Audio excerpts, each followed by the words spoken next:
Hi, my name is Andrea Kupfer-Schneider, Professor of Law and Director of the Institute for Women's Leadership at Marquette University.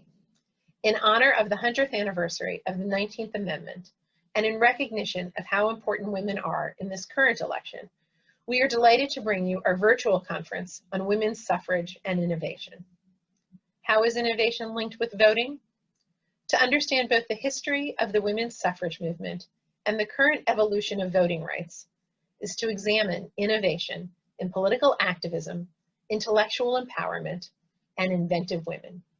We hope you will enjoy all 8 segments on this important subject. Thank you for joining us. Amber, hello. Megan, oh my goodness, I miss you. I miss you too. What the heck do you have behind you? Amber, this is our new book, The Economic Other, Inequality in the American Political Imagination, now out with the University of Chicago Press. Oh, and I know that because COVID has slowed everything down, you don't actually have your copy in hand. Do not. But when you do, we're going to have to meet on the Illinois-Wisconsin border with masks on and toast.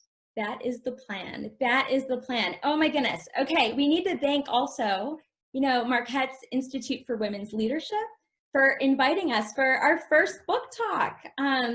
So as you said, it's now out. And of course, I'm really thrilled that I get to introduce you, my co-author, Dr. Megan Condon.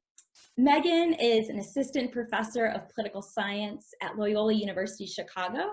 She received her PhD in political science from the University of Wisconsin-Madison. She received the American Political Science Association's 2013 Best Experimental Dissertation Award and was named 2017's APSA Distinguished Junior Scholar in Political Psychology. Her research examines the relationship between inequality and political attitude formation and the effectiveness of policies designed to reduce inequality among children and youth. Her research has appeared in so many journals, including the Journal of Politics, Political Behavior, Political Psychology, and Policy Studies Journal. She is also the 2020 Loyola University's Faculty Fellow at the Gannon Center for Women in Leadership. She is a dear friend, a dedicated mom of 3, a crazy fast runner, and I know because we've done a few 5Ks together, and she is known to throw the most epic holiday party in Oak Park, Illinois. Megan, so glad to have you. Thank you, Amber. And now the pleasure is mine. I get to introduce you. So Dr. Amber Wachowski is an associate professor of political science at Marquette University and the director of the Marquette Democracy Lab. She received her PhD in political science from the University of Wisconsin-Madison and was the postdoctoral associate at Yale University's Center for the Study of American Politics. Amber received the Carl Albert Award for the Best Dissertation in Legislative Studies by the American Political Science Association in 2011. Her research explores the intersection between politics and inequality, including class bias in turnout, money in electoral campaigns, and how public policy affects societal inequalities. Her research has appeared in so many journals, including the American Journal of Political Science, the Journal of Politics, Political Behavior, and Policy Studies Journal. And Amber is also a killer tennis player, a great friend and mom, and I firmly believe that she has figured out how to fit 26 hours into every day. I don't know about that during these times. Oh my goodness, Megan, so good to see you. So good to see you too, Amber.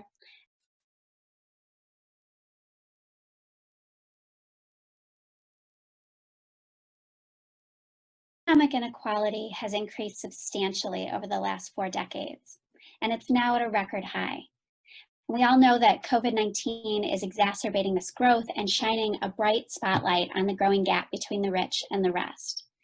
But when it comes to what Americans think about this inequality and what they want government to do about it, we are left with puzzle after puzzle. Americans often have a hard time placing themselves relative to others. We think we're richer or sometimes poorer than we actually are. Sometimes there doesn't seem to be much empathy for people who fall on hard times.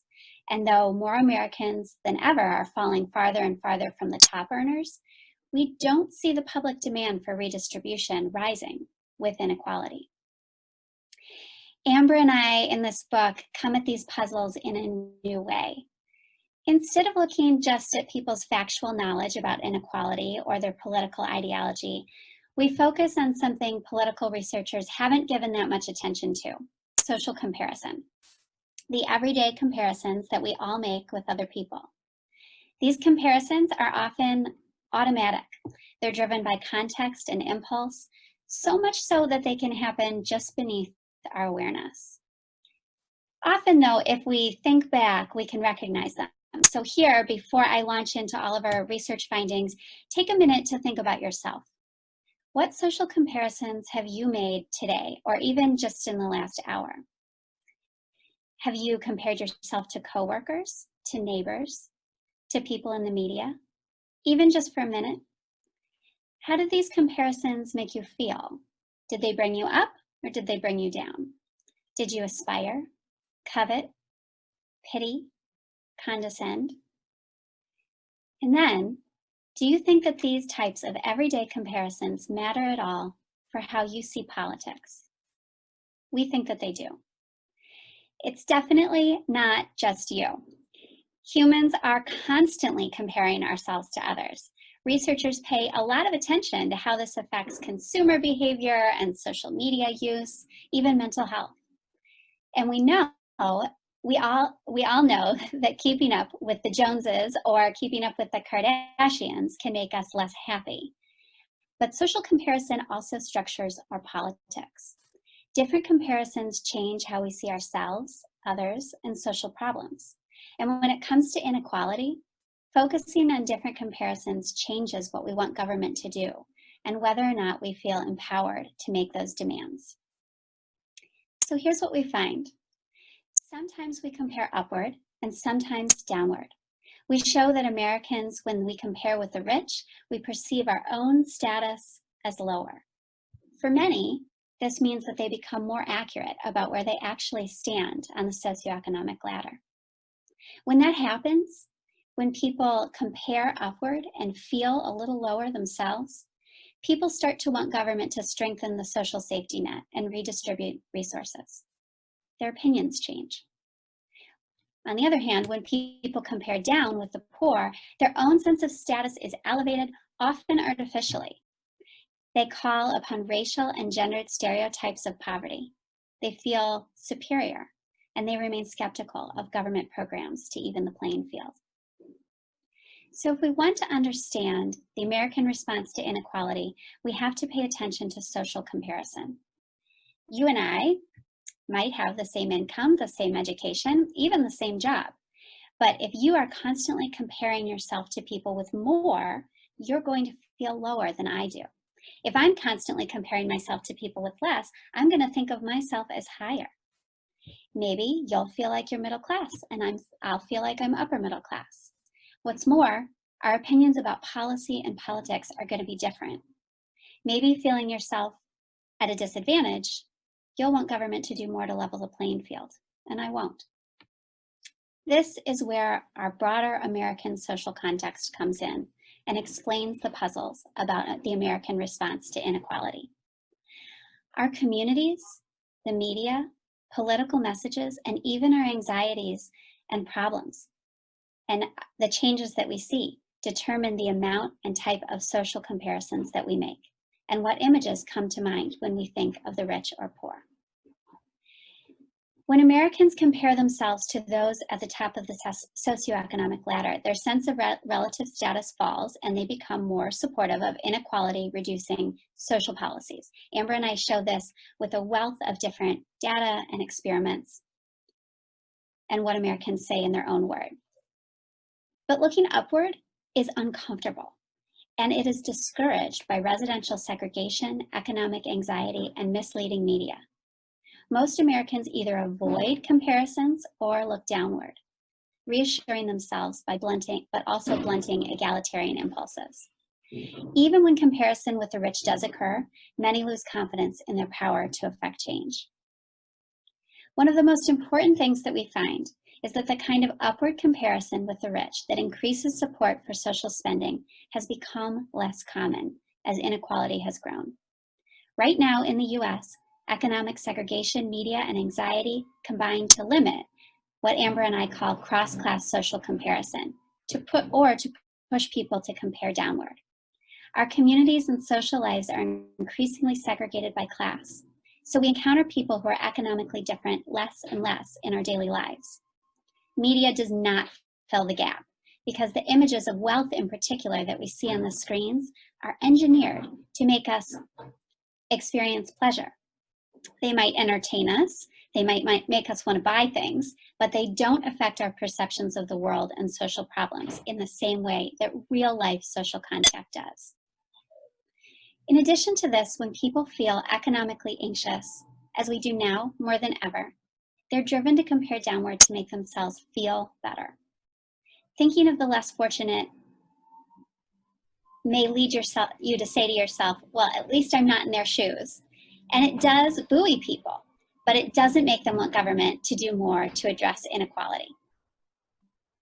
We're seeing a great deal of attention to economic inequality in the political contests that we're watching right now in 2020, with lots of attention focused on the gaps between the rich and the rest. Our research suggests that this kind of political message may well increase support for spending on progressive programs like education and food stamps. But it also suggests one final thing. Thinking about the powerful and the rich may also make people doubt their own political power and capabilities. So while we may see some people wanting more from government, we also might see them backing off from politics at the same time. Finally, a focus on social comparison brings race and gender fully into the story about economic inequality. And Amber and I will talk a little more about this today. Social comparative thinking can never be scrubbed of race or gender, the way statistical information about broad economic trends can be. Indeed, race and gender undergird all of the limiting forces that we explore in the book. They structure opportunity for cross-class contact in the real world. They increase our anxieties. They shape stereotypes about the rich and the poor. And they provide a means for many people to avoid thinking in terms of uncomfortable class disadvantages. And when we examine the intersections of race, gender, and class, we also find that some groups are more sensitive to the effects of cross-class social comparison than others.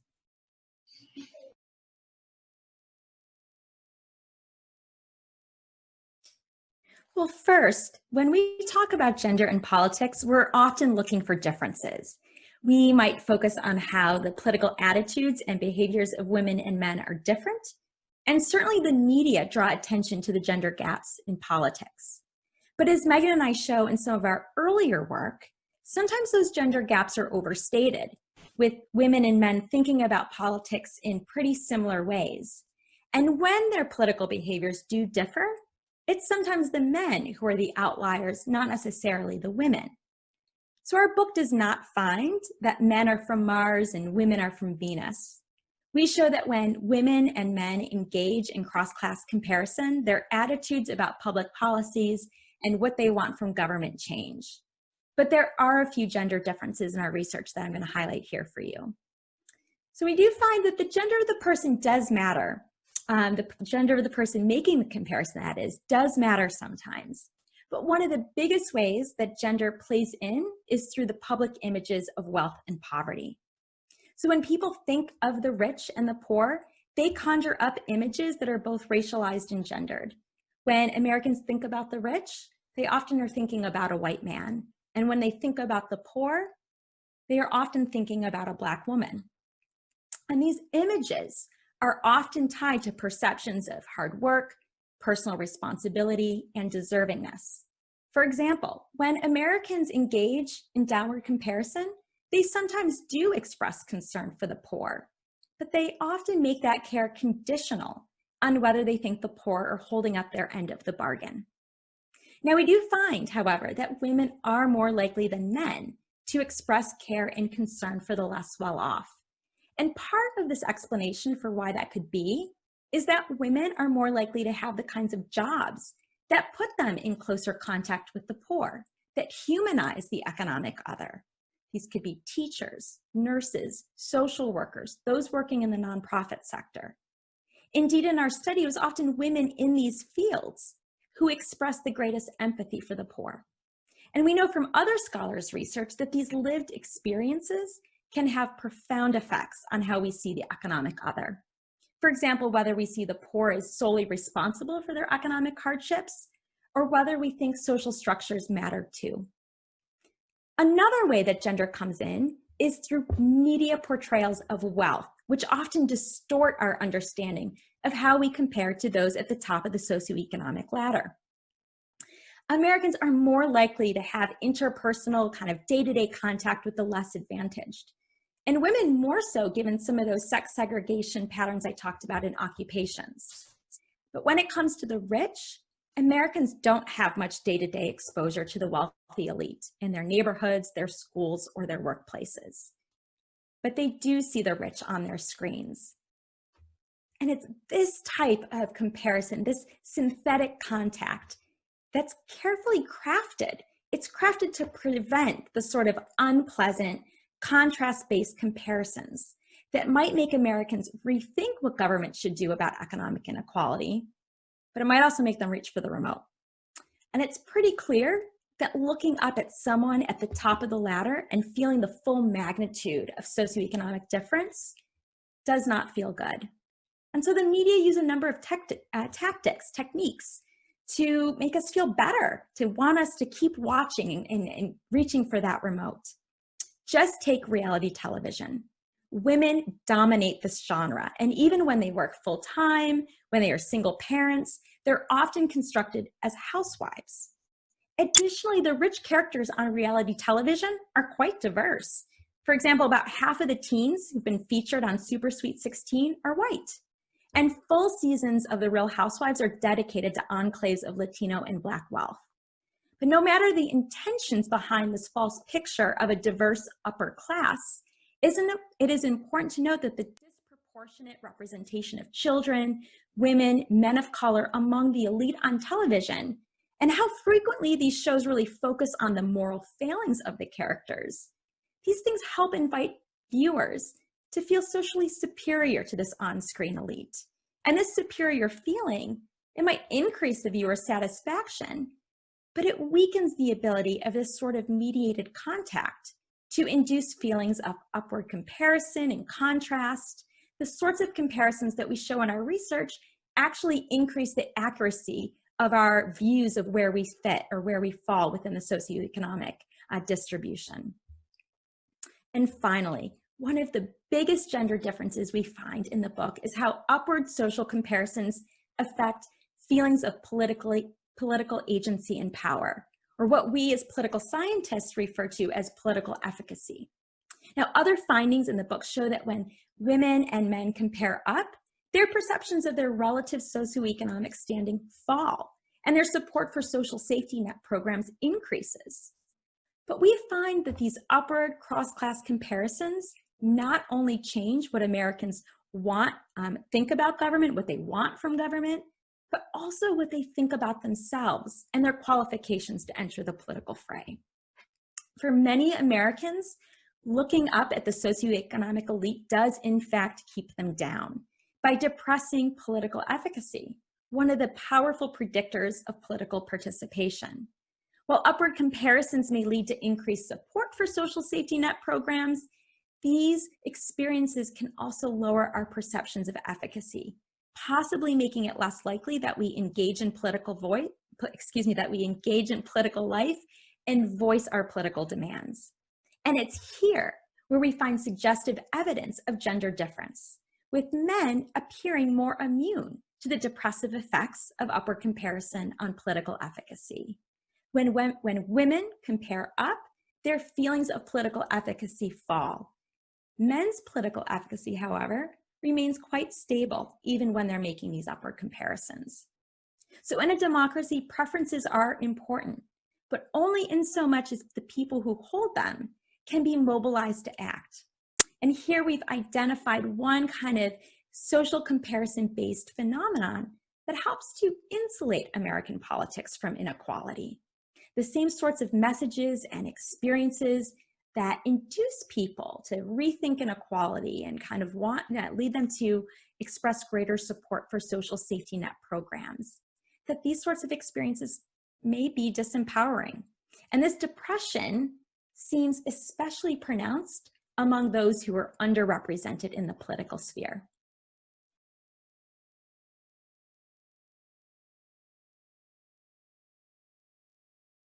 So we know that a large gender gap in political efficacy persists in the United States. Women vote at higher rates than men, and we're seeing more women than ever run for political office, but women continue to express less confidence than men in their own political capacity, ability to make their preferences heard and affect political decisions. What Amber and I find is that this efficacy gap grows in political environments focused on economic inequality. When messages draw attention to economic inequality, efficacy falls among women. Right now, in 2020, both political rhetoric and the world around us are drawing attention relentlessly to economic inequality. Now, Amber and I certainly don't think that economic inequality should be brushed under the political rug, but political actors do need to think clear-headedly about what this might be doing to women's efficacy. In the book, Amber and I think through the dampening effect on efficacy as an undesirable side effect of sorts of a political message about economic inequality. And we talk about different messages or actions that could counteract this side effect.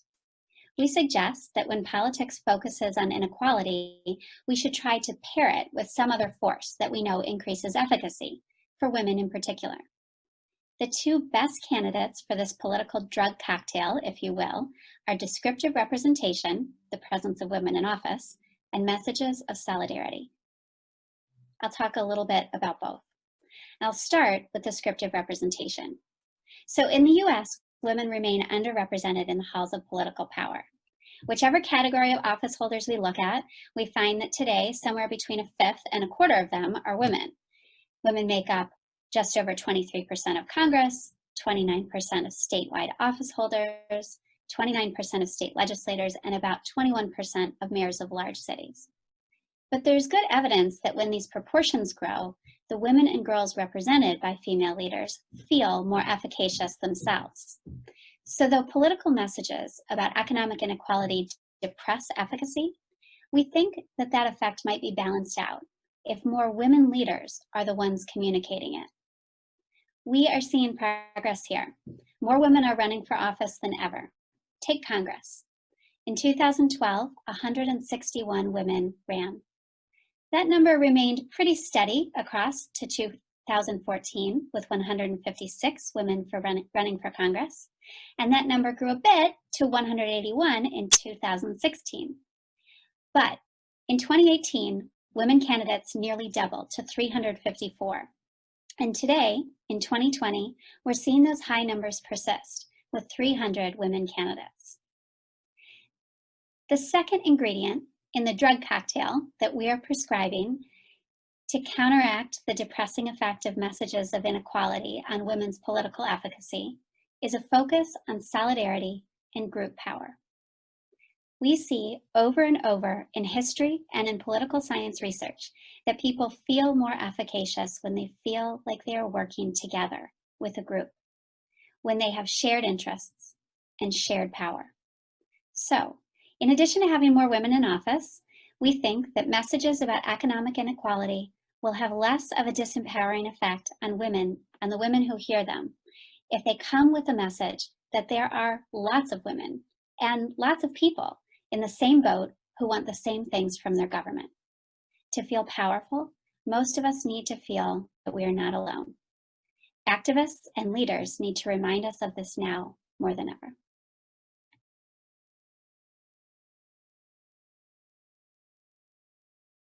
We see these other women leading in this conference. Angela Lang, Christine Newman-Ortiz. We see women leaders who have extensive social experience with people from disadvantaged backgrounds. Women who are bringing their lived wisdom about inequality to their politics. And when they do so, their presence as leaders can increase the efficacy of other women. And Christina Woolbrick's research, which she discussed in an earlier panel, shows us that young women are more likely to become politically active when they see female political role models when they see female candidates running for high-profile offices. Now, 100 years after the ratification of the 19th Amendment, women may still be underrepresented in the halls of Congress, in state legislatures, in mayor's offices. But more women are running for office.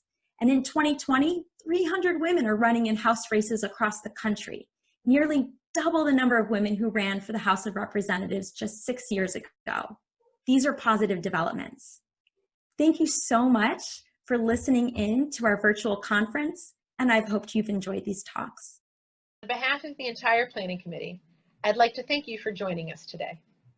Please check out the other segments of our conference on our website, and please do let us know how you utilized the resources provided.